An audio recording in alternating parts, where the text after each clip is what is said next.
Hello guys, क्या हाल है आपका। 15 अगस्त निकल चुका है। भारत माता की जय के नारे हम सब लगा चुके हैं और अब बात करते हैं कुछ दूसरी माताओं बहनों की, जिनको हम चाह कर भी माताओं बहनों वाला सम्मान नहीं दे पाते हैं। ये महिलाएं कभी आपको सोशल मीडिया पर हंसती दिखाई देंगी, कभी बीच चौराहे पर उछलती दिखाई देंगी, कभी फ्री का पिज्जा खाती दिखाई देंगी, तो कभी मेट्रो में गालियां बकती भी दिखाई दे सकती हैं। तेरी माँ की चूत।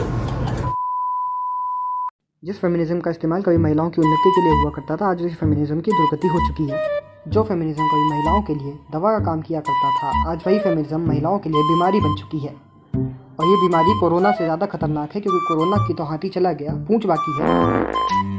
लेकिन इस बीमारी का ना कोई हाथी गया ना कोई पूंछ गई, सारा का सारा यहीं बैठा है बहन। Sorry for my language, but जब दीदी इस्तेमाल कर सकती हैं तो कभी कभी तो हमें ही मन हल्का करने के लिए इस्तेमाल कर लेना चाहिए ना। ओए हंस कौन रहा है? तेरी माँ की चूत। तो इसके दवा से बीमारी बनने तक के पीछे ये बहुत ही नशीली कहानी है जो अब मैं आपको सुनाने जा रहा हूँ। तो जैसा कि ह्यूमन नेचर होता है, इंसान को सीधी चीज़ बाद में समझ में आती है, ऊद बिलाव जैसी चीज़ें पहले समझ में आ जाती हैं। ऐसा ही कुछ इनके साथ भी हुआ था। ये कहानी शुरू होती है जब एक बहुत ही विद्वान प्रोफेसर को महिलाओं के स्कूल में फेमिनिज्म की क्लास लेने के लिए भेजा गया। पर फेमिनिज्म की क्लास लेने से पहले उनको एक ऐसा पदार्थ मिला जिससे उनका दुनिया को देखने का नज़रिया ही बदल गया। फिर क्या था, उन्होंने सेवन किया उस पदार्थ का और एक क्लास ले ली। और उस क्लास का नतीजा ये निकला कि आज उस बैच के पास आउट जो हैं वो इस दुनिया में उत्पात मचा रहे हैं। और उस पदार्थ का नाम है गांजा। तो अब हम आपको ये बताने जा रहे हैं कि एक आम फेमिनिस्ट और उस बैच के फेमिनिस्ट में क्या फ़र्क है, क्योंकि ऐसा कोई फेमिनिस्ट अगर आपके पल्ले पड़ गया तो आपकी जान खतरे में पड़ सकती है। तो ये है कल्पना चावला जी। इन्होंने सालों तक मेहनत की और पढ़ाई की अपने एस्ट्रोनॉट बनने के सपने को पूरा करने के लिए। और ये है हमारी बेवड़ी दीदी। इनकी हरकतों से साफ समझ में आता है कि इनका पढ़ाई लिखाई से दूर दूर तक कोई लेना देना नहीं है। इन्होंने अपने सारे जीवन में मात्र एक ही क्लास अटेंड करी है, वही गांजे वाली। तो हमारी कल्पना चावला जी पहली भारतीय महिला एस्ट्रोनॉट थी जिन्होंने स्पेस में कदम रखा था। पर हमारी बेवड़ी दीदी को किसी भी ग्रह को देखने के लिए किसी स्पेस में जाने की कोई ज़रूरत नहीं है। इनको आधे पौधे में पूरा का पूरा ब्रह्मांड आंखों के सामने दिख जाता है।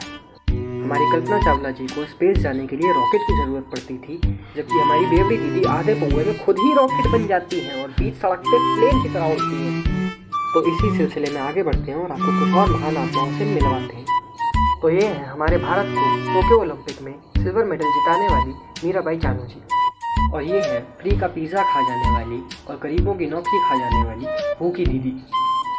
तो इन दोनों महिलाओं में मात्र एक ही समानता है कि इन दोनों को पिज़्ज़ा बहुत ज़्यादा पसंद है।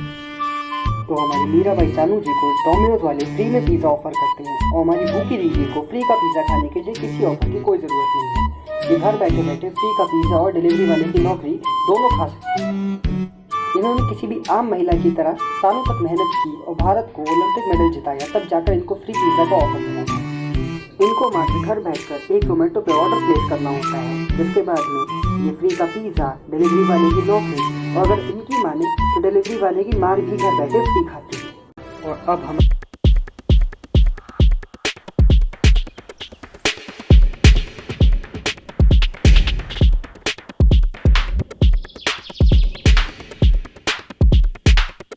प्रतापी परम हिम्मत वाली थप्पड़ वाली दीदी हमारी मीराबाई चानू जी ने सालों की मेहनत के बाद 202 किलो वजन उठा के भारत को जब रजत पदक जिताया, तब जाके भारत के पूरे देशवासी आज इनका नाम जानते हैं। पर हमारी दीदी को कोई वजन उठाने की ज़रूरत नहीं है। यह पूरा का पूरा चौराहा खोपड़ी पर उठा लेंगे, लेकिन अपना नाम बना लेंगे। हमारी पीवी सिंधु जी ने उछलते हुए कितनी ही चिड़िया के पंख टेढ़े कर दिए, पर हमारी थप्पड़ वाली दीदी ने उछलते हुए शॉट्स मारे हैं। आए हाय हाय हाय हाय हाय। इनके थप्पड़ देख के रोमन रेंज ने सुपरमैन पंच छोड़ के सुपरगर्ल स्लैप मारना शुरू कर दिए। पर यार ऐसे बिना बैलेंस का थप्पड़ मार कैसे रहती है? मुझे भी ट्राई करना है। थप्पड़ खाना खा ले, एक थप्पड़, एक खाना, एक खाना, एक खाना, पबजी खिलाऊंगा, पबजी। अरे गाँव में नहीं है। अरे एक थप्पड़ यार नहीं। भाई, अरे मान जाना। एक थप्पड़, एक थप्पड़, नहीं। अरे एक पबजी खिलाऊंगा।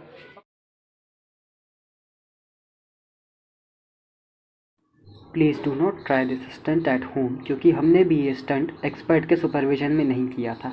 और उसका नतीजा क्या होगा वो आपको अभी थोड़ी देर में देखने को मिलेगा। कैसे मारी थी? हाइट कम है इसकी, उछल के कैसे मारूंगा? हाँ अभी ठीक है।